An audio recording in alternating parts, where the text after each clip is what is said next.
Well, from New York, it's the music news at noon on the Music Industry City Broadcast Network. I'm Peter Schwing, and please join me in welcoming my co-host Eli Window. Eli, how you doing? I'm doing great, Peter. Hello, everybody. Hello, Peter. It's great to see you all here today. Right on. Angela has the day off. All right, so in today's news, Sony is now suing an energy drink. Grimes, Bon Iver, and others are creating an art experience to draw attention to climate crisis. Venues are adding vaccine mandates. EU countries allow for visa-free touring for musicians. TikTok is now getting stories because, well, why not? And we don't have a daily Spotify update today. So, with that, we're going to take a look at this day in music history with Eli Window. Eli. Thanks, Peter. Let's take a look at this day in music history. On this date, 1986, Culture Club keyboard player Michael Rudetsky was found dead at Boy George's London home in Hampstead. On this date, 1992, Jeff Porcaro, drummer from Toto, died aged 38 from a heart attack. His death has become the subject of controversy. Some say the attack was caused by an allergic reaction to garden pesticide, while others say Porcaro's heart was weakened by smoking and cocaine use. On this date, 1993, Randy Hobbs, bass player with the McCoys, Edgar Winter Group in Montrose, was found dead in his hotel room in Dayton, Ohio, from a drug overdose, aged 45. On this date, 2013, American musician, composer, singer, and producer George Duke died from chronic leukemia, aged 67. He released over 30 solo albums, of which A Brazilian Love Affair from 1980 was his most popular in memory. Moving on to birthdays today. On August 5th, 1947, Rick Derringer, producer, guitar, vocals, the McCoys, and the Edgar Winter Group was born. And born this date, 1955, Eddie Fingers Ojeda, guitar from Twisted Sister. Born this date, 1964, MCA, Adam Yauch from the Beastie Boys. Born this date, 1965, Jeff Coffin, saxophonist. He is a three-time Grammy Award winner as a member of Bela Fleck and the Flecktones. And just as a little bit of personal trivia, yours truly has shared the stage with Jeff Coffin. Happy birthday. What a great guy. And also born this date in 1983, Don Richard, singer with American girl group Danity Kane. Moving on to this day in history. On August 5th, 1957, American Bandstand first aired on U.S. TV. Dick Clark had replaced Bob Horn the previous year when the show was still called Bandstand, and Clark went on to host the show until 1989.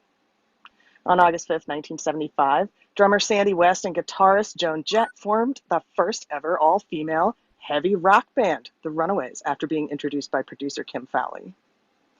And on August 5th, 2009, Steven Tyler was airlifted to a hospital after falling off stage during a gig at the Sturgis Motorcycle Rally in South Dakota. The 61-year-old Aerosmith singer fell from a catwalk onto a couple of fans. He suffered neck and shoulder injuries. Painful day in history on this day for Steven Tyler of Aerosmith. And that's it for On This Day in Music History. Peter?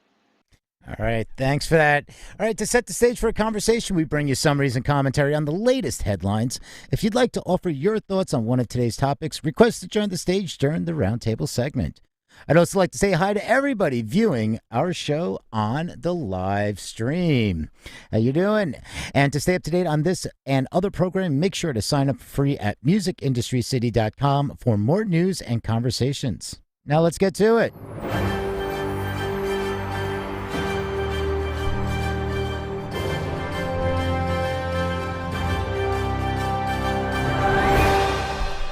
All right. So this first one is from Complete Music Update. To access all the articles mentioned in today's show and throughout the week, visit musicindustrycity.com and view today's music news post. All right, we start off with Sony Music. Sues energy drink Bang over unlicensed music and social media videos. Sony Music alleges use of at least 132 unlicensed sound recordings in posts on TikTok, Instagram, YouTube, and Facebook. In a lawsuit filed with the courts on Friday, Sony Music says that, quote, Bang is a brand of energy drinks and sports nutrition supplements that has experienced meteoric growth, so that it is the third highest selling energy drink in the United States.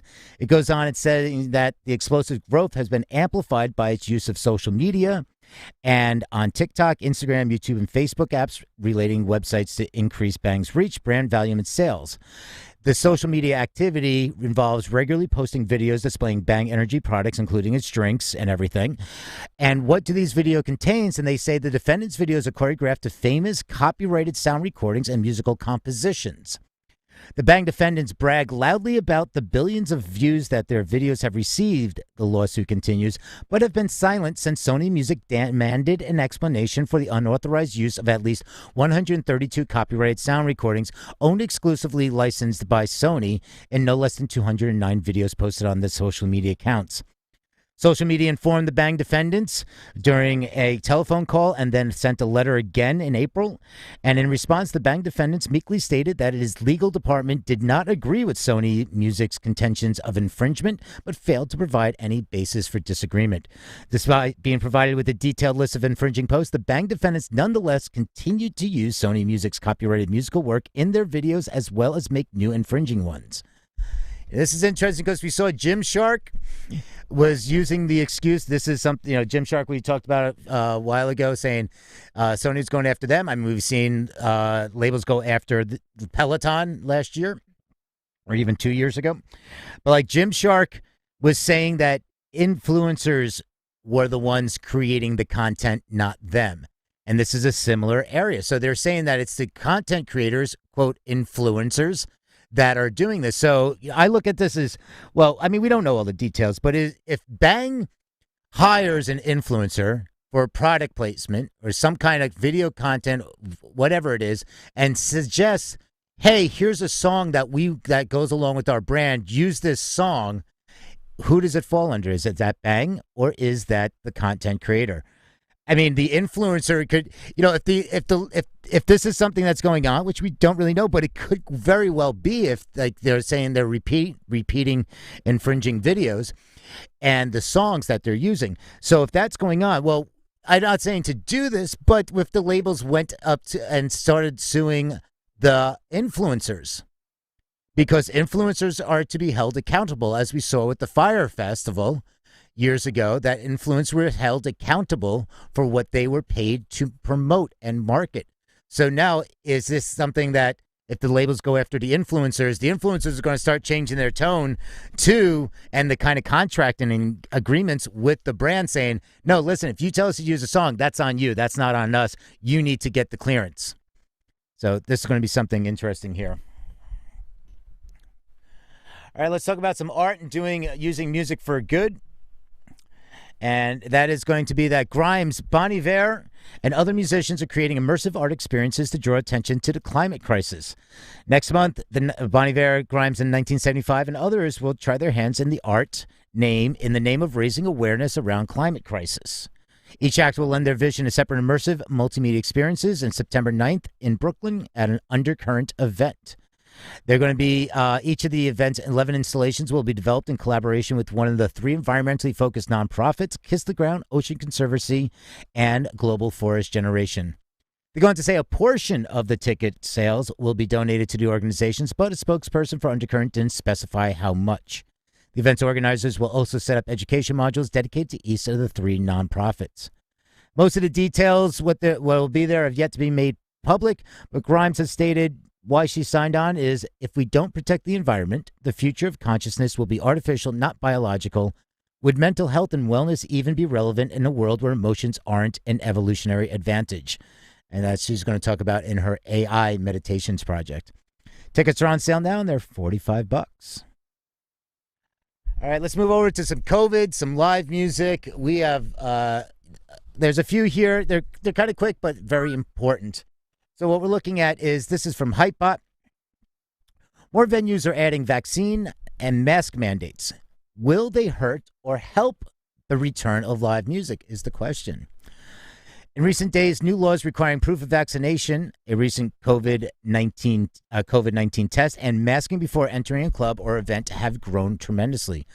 While new COVID restrictions are definitely needed to help stem the spread of the fatal virus, will they help or hinder the revival of live music? Cities and venues of all sizes are implementing a slew of new safeguards to keep spectators, employees, and performers safe. A sample of these from clubs in different areas is one being the Minneapolis venue First Avenue and its sister venues. The attendees will have to show a proof of full COVID-19 vaccine or a recent negative test to enter. The Ardmore near Philadelphia is requiring that patrons mask up, quote, between sips and bites, but leaves any vaccine requirement to each artist performing. Live Nation demands masks be worn backstage and offer free testing to artists and crew, but any requirements for ticket holders will follow local guidelines.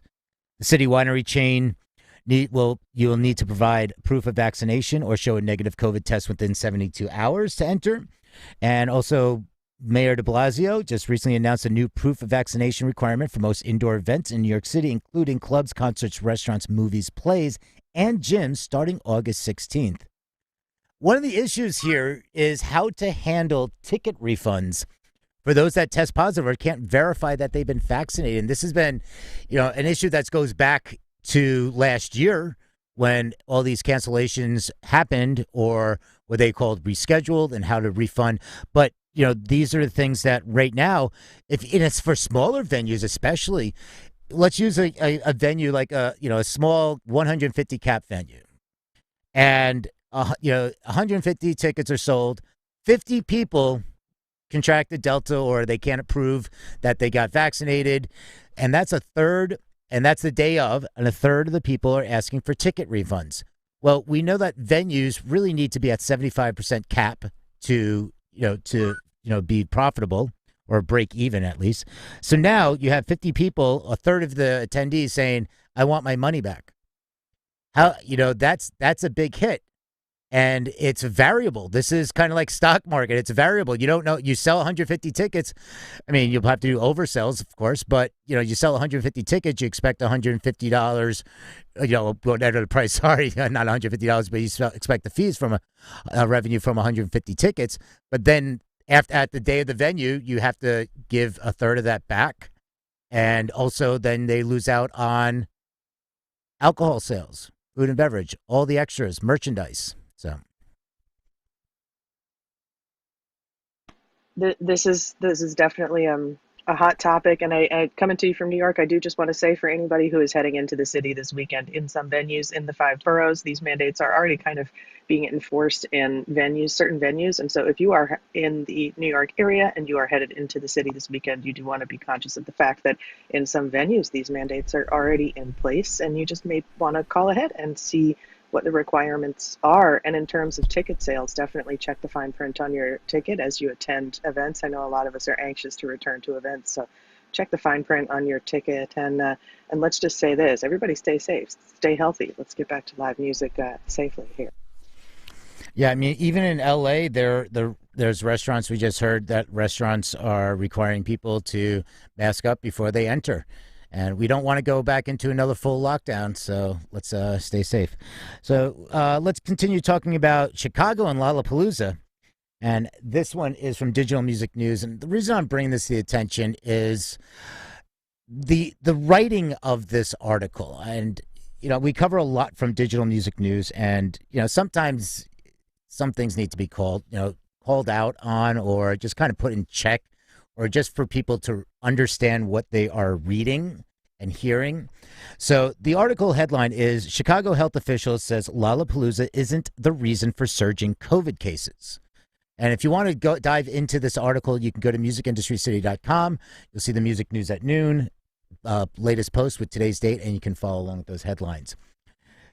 Where we start off is how the article kicks off, saying, hundreds of thousands of people gathered in Grant Park last weekend for the music festival. Now, the number of COVID-19 cases in Chicago is on the rise. What this is saying is that, or alluding to, or making the reader process, is that because of Lollapalooza, the cases of COVID in Chicago is on the rise.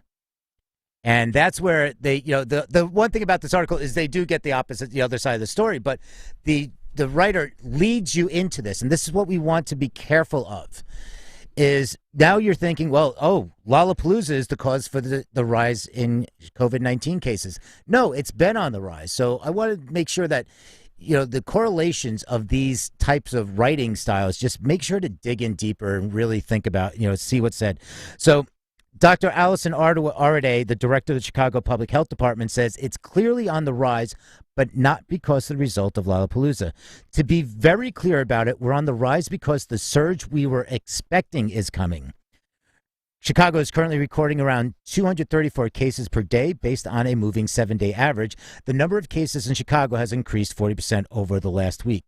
Arde says she wanted to confirm security was checking for COVID vaccination proof at Lollapalooza, so she went undercover and said she saw that a lot of people were getting turned away if they didn't come in with anything, but also if the dates weren't good. She also says the vaccine ambassadors were on the site to encourage people to sign up for vaccines. And, due to the uptick in cases, Lollapalooza organizers required masks in indoor areas on Saturday and Sunday, and the event took place at full capacity, with attendees requiring 2 vaccinations or negative COVID tests. And Dr. Emily Landon has a different opinion than the Chicago public health officials. She says, quote, I think a lot of people are going to get COVID at Lollapalooza, she said. She is the executive medical director for infection prevention and control at the University of Chicago Medical Center, but goes on to say the real problem is not so much that a bunch of young people who come into Chicago getting COVID at the event. The real problem is them taking it back to places that have very low vaccination rates. And that's important. I mean, that's right on point, because Lollapalooza is a festival from people all around the country. So, yes, could it potentially added to the increase in cases in Chicago? Absolutely. Were they already expecting those cases to rise? Were they already rising? Absolutely. But to start the article off with saying that the COVID-19 cases in Chicago is on the rise now after Lollapalooza we just want to combat that. We just want people to be able to let's look at the facts. Let's not try correlation, causality, and all that. Let's just let the facts speak for themselves. Yes, Peter, you said it. You took the words right out of my mouth. Correlation is not causation. We could similarly say that COVID cases are up in Chicago since more ice cream trucks are out. We could also similarly say that COVID cases are up since the 4th of July has already passed us. The holiday has already passed us. We could say that since temperatures are rising, or since people are going to the swimming pool more. We could say that COVID cases are up in Chicago because of a lot of things. And I think it's very important to remember that correlation is not causation. Thanks for saying that. Right on. All right, Eli, why don't we stick with you? Because I know we have to check in with you anyway. Okay, excellent. Let's check in with me. And everybody, we'd like for you to check in with your friends as well. So feel free to invite your friends to the show. They can participate in the conversation the same as you by requesting to come to the stage or commenting in the chat if you're watching our video live stream. You can also watch the video live stream right from our website and access other content and articles, including our weekday 3-minute music news podcast, which keeps you up to date on items that may not be covered here in the Music News at Noon, such as new releases, tours, musical chairs, business, and tech news, all in 3 minutes or less. We'd like to thank you so much for tuning in to today's Music News at Noon. And now we're going to continue with our headlines for today. This coming to us from Evening Standard. 19 EU countries agree to visa-free short-term touring for musicians. UK musicians and performers will be able to tour in a number of European countries without the need for a visa or work permit, the government has announced. New rules, which came into force at the beginning of the year, do not guarantee visa-free travel for musicians in the EU and have prompted fears that touring artists will incur large fees in many of the countries they visit.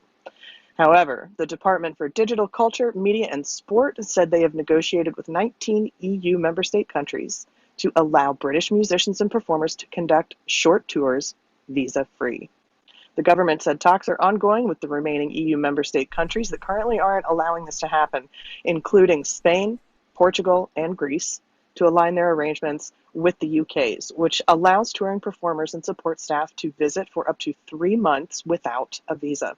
It comes after months of campaigning from musicians such as Sir Elton John and Ed Sheeran on the issue of post-Brexit touring, with Sir Elton previously warning the rules threatened, quote, a generation of talent. And this coming to us from the UK live sector. Back to you, Peter. All right, thanks for that. Yeah, I mean, there's so much involved in what, the EU and the touring, and the one thing is that the government has yet to clarify what the impact of the agreements will have on the transportation of equipment and merchandise across EU borders, and especially carnets, which are the passports for goods, which cost 360 euros or 490 US dollars. And, that's still going to be required. But also they have the cabotage, the post-Brexit cabotage rules that require haulers to return to their home base in the EU or the United Kingdom after making 3 stops in either market. So the regulations can still have a major financial impact, on bigger tours that use multiple trucks. And this isn't just for British artists. So, these are things that really still need to be ironed out. There's so much. We want this to happen so we can get that the ecosystem going again and get everybody out and running. But also the other thing to think about is, while yes, you can do visa free, you also have to still look at their compliances, their COVID compliance for entering the country. And that's still changing every day, it seems. So thanks for that. All right, we're going to stay over just one more on like COVID, and this is in the Netherlands. So the ID&T, and this from this is from IQ Mag, and this is ID&T drops lawsuit against Dutch government. They said it sees no legal ground to advance with the preliminary injunction proceedings against the Dutch government for its restrictions on live music events. And this is what we talked about yesterday, is saying that the government has extended it's kind of like the same thing that happened in the UK a couple months ago, was they extended the deadline. And earlier this week, the government announced that only small one-day festivals will be permitted to take place in the Netherlands this summer due to the number of infections and hospital admissions. And in response, the lawyer representing ID&T and more than 40 other co-claimants contacted the state lawyer to request the outbreak management team's advice and the substantiation of the decision. They said, from the COO of ID&T said, we are extremely disappointed in the outcome of the decision. In our opinion, field lab events have shown that it's possible to organize events in a safe and responsible way, but the cabinet has decided otherwise. Despite this, our lawyers have indicated that in view of the OMT advice on which the cabinet's decisions are substantiated this time, there is little chance of overturning the decision by means of summary proceedings. So on August 13th, the current decision on live music events will be reconsidered by the cabinet and hopefully will be open again in September. All right, let's move on to some tech news. This one is from Music Ally. Beat Club partnership lets fans invest in music from big name producers. All right. Beat Club, which is the beat-selling marketplace founded by producer Timbaland and the CEO of Mono Music Group, Gary Morella, has signed deals that hope to allow people to own, trade, and create music with beats made by hit-making producers such as Timbaland, Mike Will Made It, and Cash Money AP. When it's launched, fans will be able to browse and buy shares in their favorite song, and then via Upstream will receive any dividends or royalties, sell their investment on, or purchase NFTs. Beat Club says that, quote, the partnership empowers musicians with technology to further monetize and enable fans to share in their success. As ever the case with crypto's epoch-rattling nature, philosophical questions abound, one of which is how many fans really want to become financial traders in their favorite artist's career, and how much just want the gig ticket and T-shirt. And this is why I'm talking about this article. This article, again, it is a Music Ally, and normally Stuart has some great British snark, but this one is Joe Sparrow's article, and I want to thank him for writing this, because this is something that we talk about with musicians. They're like, I have to figure out, what do I do on Instagram? What do I do on TikTok? What do I do on whatever platform? And now you're talking about becoming a beat maker and investing into these platforms and beats and upselling and like having a marketplace and the other. It is so much work, but you need to know what you're getting involved in. And it really is an investment because it's fluctuating. Prices fluctuate. If you have a token, it's not a dollar bill. If you have $1 now, you have $1 next month. You have $1 the following month. It's still going to buy you the dollar piece of candy or whatever is $1 these days. If they change the price of the candy bar, then you have to pay $1.25. But if you have and you have a dollar candy bar, and you have $1 worth of a token, a cryptocurrency, well, in a month, that candy bar could still be $1, but your dollar's worth of the crypto token may be only worth 70 cents. For anybody that invested in Dogecoin, you know. So this is the article I just really like this one paragraph here is like one of the many aspects of crypto trading that dissuades many people from jumping in is the responsibility factor. If your crypto investment is hacked, robbed, or lost, you're on your own. Though Upstream says it integrated more traditional investor guardrails and removes a layer of anonymity, but that's going to infuriate the crypto purists who want everything to be anonymous, but also might tempt more risk-averse investors in it. You know, this is something, again, you got to know what you're getting involved in. And that's why I really like this article. Thank you, Joe, for doing this one, because you got to know what you're doing with your money. You're not making a lot of money in the music industry in the first place when you're starting out and, relying on that Spotify stream.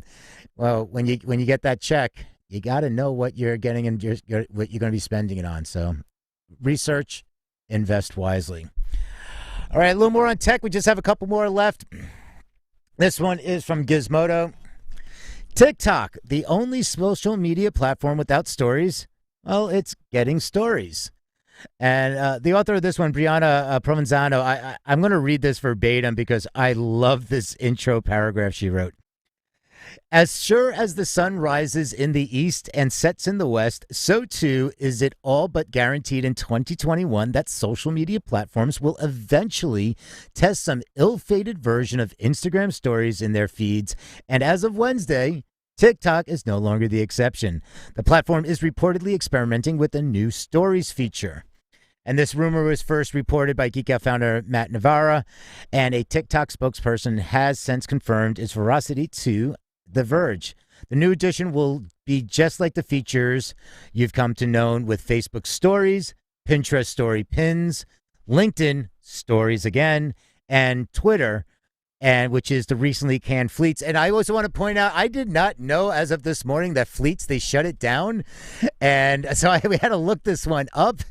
And yeah, they shut down Fleets just the other day. 2 days ago, they shut it down. I mean, does that go down as the shortest rollout on a platform? I mean, I always said it was a fleeting moment.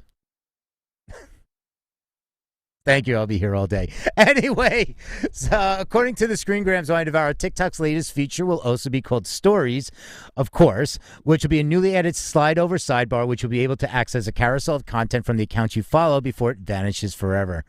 And in a statement given to Variety, a spokesperson for the app owned by ByteDance confirmed that a small pilot test of the feature is already underway in a number of countries outside the U.S. So, yeah, it's basically just, again, something that another app is stealing, Instagram stealing this from, TikTok stealing this from Instagram, which, hey, Instagram stole stories right from Snapchat. But, that's ancient history. And with that being said, let's check in with Eli. Oh, yeah, Eli. Or could we maybe say that's an old story, but sorry. We are coming into some of the final headlines and some of the final comments of our show. If you'd like to offer your thoughts on any of today's topics, you can feel free to request to join the stage or post something in the chat. Remember, you can find all of today's show headlines at our website, musicindustrycity.com. Back to you, Peter. Yeah, thanks. I think it's Bad Joke Day here in the music news at noon. All right, we're going to wrap up. We don't have a Spotify spot today. That is a new record. 2 days in a row, there wasn't any kind of announcement coming from the Spotify camp. And I think this is only the third time since March that there hasn't been a Spotify spot. So let's get into some fun. We're going to have a little fun tidbit for you we're going to wrap up on. And this one is from a Journal of Musical Things. Science. Yes, science. Says that the most important member of a band is, all right, let's get that the drum roll. It's the bassist. Yes, and every bassist just yelled out, well, of course, we knew that all along. The article comes from the Proceedings of National Academy of Sciences, and you can you can check out that link. So you can go to musicindustrycity.com, click on the show notes. Sorry, not the show notes. The music. Well, it is show notes, but it's called Music News noon, and there's today's date. It'll take you to this article, and then you can dig in deeper. It's very sciencey, and so we'll just summarize it with this. It's quote, a behavioral motor task revealed that tapping synchronization was more influenced by the lower pitch stream, and the low voice superiority effect for encoding timing explains the widespread musical practice of carrying rhythm in bass ranged instruments. All right, let's put that in English. Let's translate that. People find it easier to figure out the rhythm of a song when it comes from the bass line. There you go. And it gets more people going to bop along because they are rhythmically pleased. All right, and that's it. So you now know science has proven who is the most important member of the band. And I always said, I agree with this one. It is the bass player. Well, certainly don't tell my ex-husband, Peter, because that was an argument that I could, I always was trying to win when we were married. But, a bass player really does set the tone for everybody in the band. And I think anybody who's really dug on a live show especially will agree that the bass player is an integral part of the band. We got to have them, and they are definitely as important as they say they are. Give it up for your bass player and show your bass player some love if you've got one in your life. As we close out the Music News at Noon today, we want to give you a quick weather update for all of our listeners around the globe. Today in weather, we see no first of spring, no song to sing. In fact, here's just an ordinary day. And as we wrap up today, I want to thank you for joining us here at the Music News at Noon.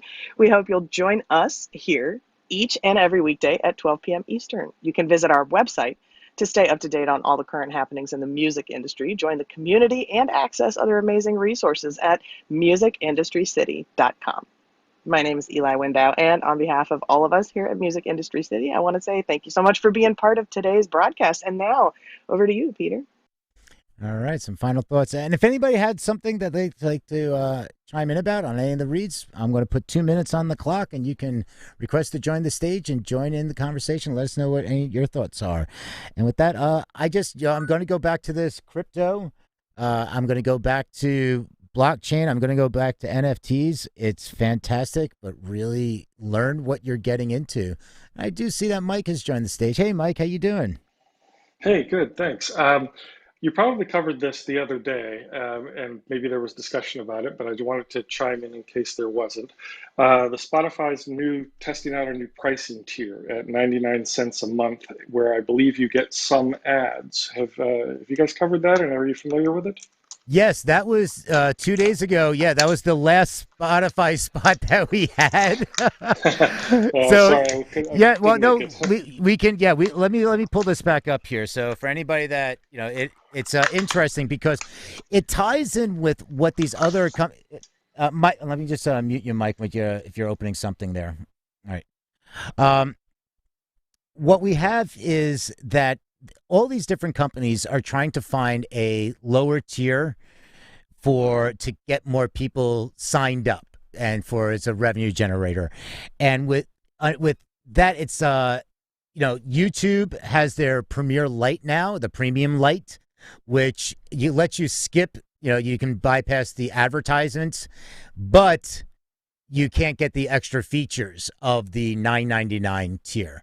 So it's $6.99, and you can skip the ads, which they're just adding more ads to get people annoyed and wanting to get pay for getting rid of ads. So Twitch is also doing something. Twitch is they're changing their ads because the ads are too disruptive, and now they're going to be putting these little pop-ups in their ads. It's going to pop up below, and they're saying there's up to 8 ads per hour. So it's similar, I guess, to watching a YouTube where you have that lower third pop up.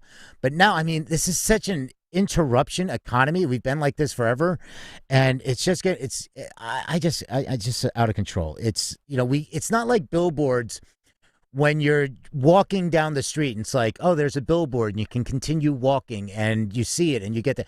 This is really about disruption. It's an attention economy. It's a disruption economy. And now I just did find the article, and it was in The Verge.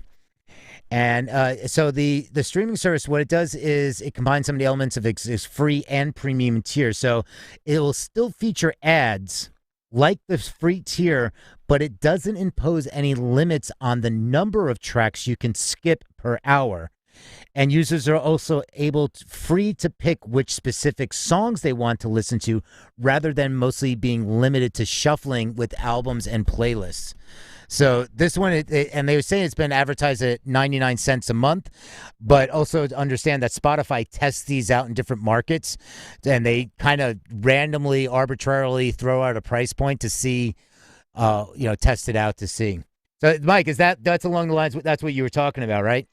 Yeah, exactly. Yeah, and I agree with you. It's just the interruption schedule that YouTube has now, and I know Pandora was dealing with it for a while. It's just insane. It's too much. It makes the service unusable on those free tiers. Right. So if you get people addicted to the crack, and then you say, well, you can have this, and every time but now if you want the crack, you have to do all this, and you're like, well, I want the crack. But now it's like, oh, I have to do this. I'm getting tired of doing all that. I just want the crack. Well, okay, I'll pay more for it. I think from an advertiser's perspective, there's also something to be concerned about, where if an advertiser is going for a market that maybe has some spending money, or is in the target demographic of someone who pays for a music service, you aren't able to advertise to them because they're no longer in the target area, or in the eligible target audience. Right, and it also hurts the creators. I mean, all these platforms are making money off of your creation. And so here's something on Twitch. People have complained about it, is if you subscribe to a channel, then you can one of the options you can give your subscribers is ad-free viewing. Great. If I'm not subscribed to a channel and I'm just going through the feed, I'm going through the discovery, the search, whatever, and I say, hey, I'd love to check out this person. I see their stream. You can see a snapshot of it.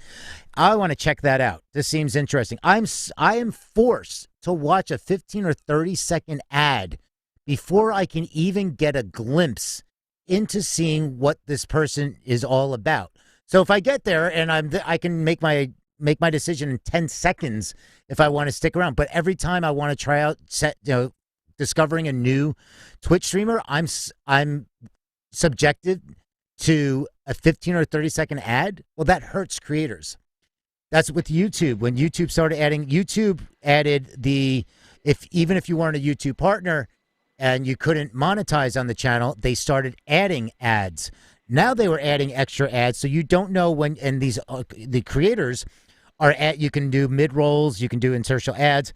Now YouTube would be adding more ads to the platforms that already have ads, because now you're stuck like, oh, here's a 15-second forced ad pre-roll. Mike, I hear clicking. Oh, I'm sorry. You have a 15-second pre-roll, and then you're stuck with another 2 minute, which you can skip after 5 seconds. Now, is that from YouTube, or is that from the creator? You get 5 minutes in, there's another ad. Is that inserted by the creator or by YouTube? So if you're on a 20-minute video and all of a sudden you have 5 different ads, if you tally up, if you're on YouTube for a long period of time during the day, if you tally up how many ads you are watching more ads than you are watching television or listening to the radio now. You're exposed to more, and that's what we were all getting away from. The whole thing with internet and streaming was about getting away from the ads. The whole thing about getting over to Sirius XM and XM radio, all that, and Pandora is about getting away from the ads. But like Sirius, like terrestrial radio had too many ads. But you know what the funny thing, and I'm going to wrap up here, is this little side note. The funny thing about, when people moved over to satellite radio was they were like, yeah, I want to hear new music. I don't want to hear the same music that terrestrial radio is putting out, the same top 20 songs all day. I don't want to hear that, and I don't want to hear commercials. So they went over to terrestrial radio. They paid, and they didn't have to listen to commercials. It was fantastic. But there was a study that showed 80% of the people listened to the same music when they got to terrestrial radio. They tuned into the same types of channels and stations that would they be listening to if they listened to terrestrial radio. So You can have. They were like, we don't want to listen to the same songs over and over, and we don't want ads. Well, they followed up with half of that. Yeah, I've been seeing a trend more to, host read or creator read ads, or getting the creator to incorporate the ad into their content to make it, part of the entertainment. That seems to be one way of perhaps getting around it, but that isn't scalable on a mass basis. Yeah, well, if you do that on YouTube, you have to declare that this contains a paid promotion. So therefore, you're not. I don't know what the actual punishment is. We'll call it is. Can you not monetize that video at all, or does just YouTube lower your monetization for all the ads? Because that's the other thing is now if you have you're doing a sponsor read during your video and then you cut to another ad. So YouTube's still putting ads in, but now you have another ad within the actual video itself. I'm not sure how that works with the monetization. I imagine it's definitely for disclosure. I think YouTube then puts a disclosure or a disclaimer on your video saying this video contains paid advertisement or something. Yeah, and it's also keeping you accountable because you had to disclose, and that was a big thing with the Instagram influencers and across the board, is that they were getting paid and they weren't announcing this is a paid advertisement. So there were laws that were put into effect there. Yeah, makes sense. Well, that was all I wanted to talk about. Was thanks. Just to kind of riff on that a little bit. But thank you. Right on. Thanks for that. And if anybody, I'll have just about another minute before we wrap up. Anybody else have any final thoughts? Eli, anything that stuck out for you? I'm always keeping an eye on the live sector because I'm just such a live concert junkie. And so I'm always thankful for the coverage of the live sector, not just in the US and in the EU, but around the world for musicians and crew members and managers and agents alike. So thanks for the breaking news on the live sector, Peter. Always very important. And don't forget, if you're going into the 5 boroughs this weekend, you may want to check the requirements where you're headed. Right on. Awesome. Everybody, yeah, that's going to be it. Oh, wait, Frank. I think Frank's going to come up to the stage. Eli's pressing the button. Frank, we got about 2 minutes left. What do you got? Hi, Peter. Yeah, I just wanted to say for the paid promotion disclaimer, I think it's a requirement from US law for non-news program. I don't know YouTube does it, but that's in the US law. There was a segment on John Oliver talking about a news program that do paid advertisement. What does it specifically say about, like, in Germany, like a news that has paid advertisement? No, I'm saying in the US law, you have to disclose paid advertisement for anything which is not a news program. Oh, not news okay. And there was a segment on John Oliver last week tonight about fake news program that push paid advertisement. Oh, got it. Okay. All right. That makes, yeah.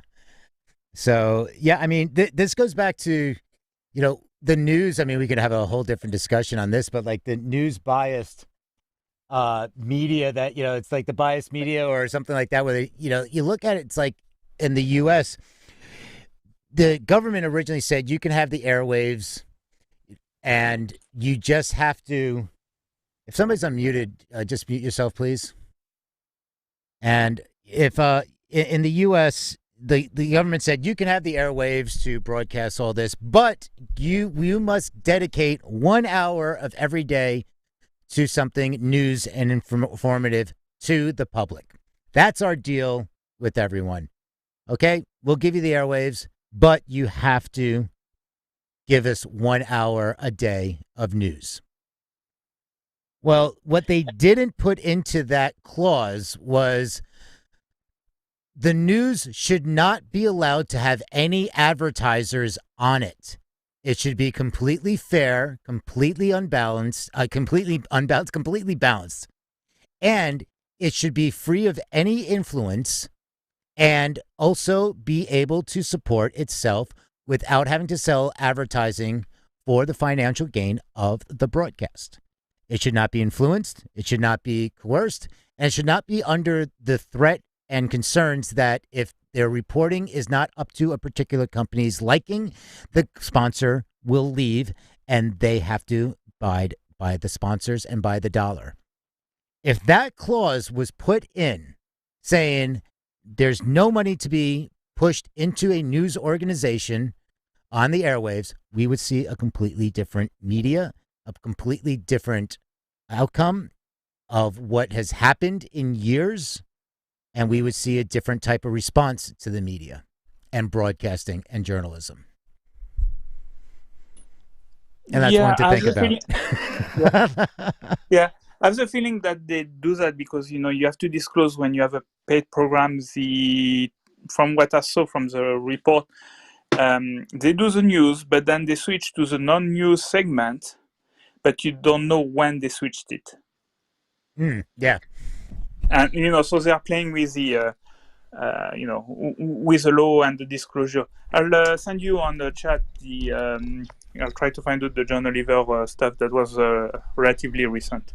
Yeah. They paid for promoting a fake product for fun, and they were able to put it on every on a lot of TV station. Mm-hmm. Yeah.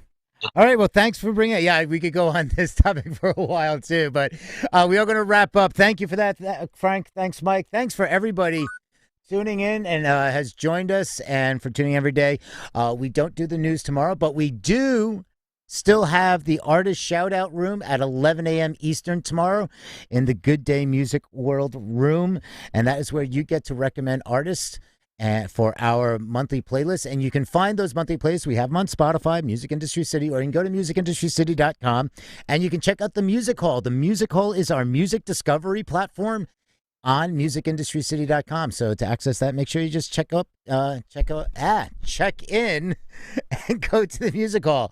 And the Music Hall over there does not require any COVID passes, doesn't require masks, and doesn't require to prove that you have been vaccinated. So enjoy the music at the Music Hall in the musicindustrycity.com. All right, thanks again, everyone. Have a great day. Thank you, Eli, and we'll see you tomorrow. Bye, everybody. I hope you have an awesome day today and tomorrow. Make sure you join us tomorrow morning and on Monday. All kinds of great content, and register for free on our website. See you soon.